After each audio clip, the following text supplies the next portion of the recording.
നമ്മളെ ഡ്രൈവർ ചാത്തുട്ടേട്ടനെ ഞാൻ കണ്ടിരുന്നു. പാവത്തിന് 3-4 പെൺകുട്ടികളാ. ശരിക്കും വഴിമുട്ടി. വേറെ ഏതോ ബസ്സിലോ ലോറിയിലോ പണിയിട്ടോ നോക്കാൻ ഞാൻ പറഞ്ഞു. നിനക്കും അതാ നല്ലത് ഹംസേ.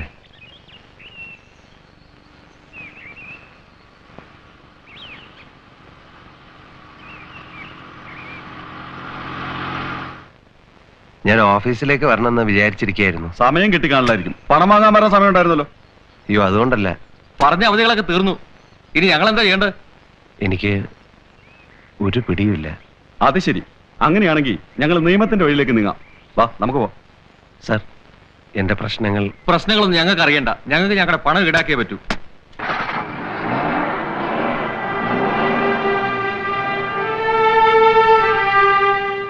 എപ്പോഴാ ജപ്തി?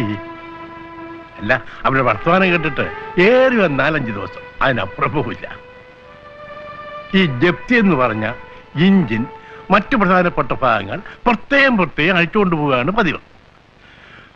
ബസ് ഓടിക്കൊണ്ടിരുന്നപ്പോ നിങ്ങൾ എന്നോട് സഹകരിച്ചില്ല. ഇപ്പൊ ഓട്ടം നിലച്ചു. ഇനിയെങ്കിലും സഹകരിച്ചൂടെ?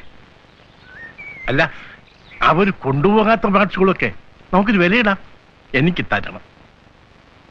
B practical. നിങ്ങളൊരു കഴുകനാണ്. ശവത്തിന് ചുറ്റും വട്ടമിട്ട് പറക്കുന്ന കഴുകൻ. ഓണറുടെ ഇപ്പോഴത്തെ മാനസികാവസ്ഥയിൽ എന്നെ കഴുകനെന്നോ കാട്ടാണെന്നോ ഒക്കെ വിളിക്കാം. പക്ഷേ ഈ സ്റ്റേജ് കഴിഞ്ഞു വന്നവനാണ് ഞാനും. തെളിച്ചു പറയാം, നിങ്ങൾ എൻ്റെ തന്നെ ഒരു പുനർജന്മമാണ്. കുട്ടി, ഓരോരുത്തർക്കും ഓരോന്ന് പറഞ്ഞിട്ടുണ്ട്. ഒരു കാര്യം അറിയാമോ?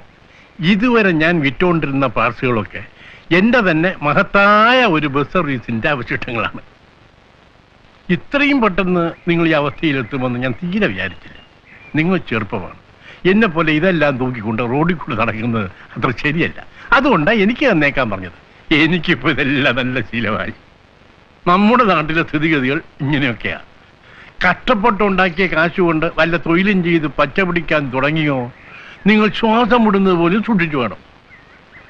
എൻ്റെ പ്രതിച്ഛായയുള്ള മറ്റൊരാളെ ഇനി കാണുവാൻ ഇടവരുതെന്നുള്ള ആഗ്രഹം കൊണ്ട് പറഞ്ഞു പോയതാണ് കുട്ടി. പോട്ടെ.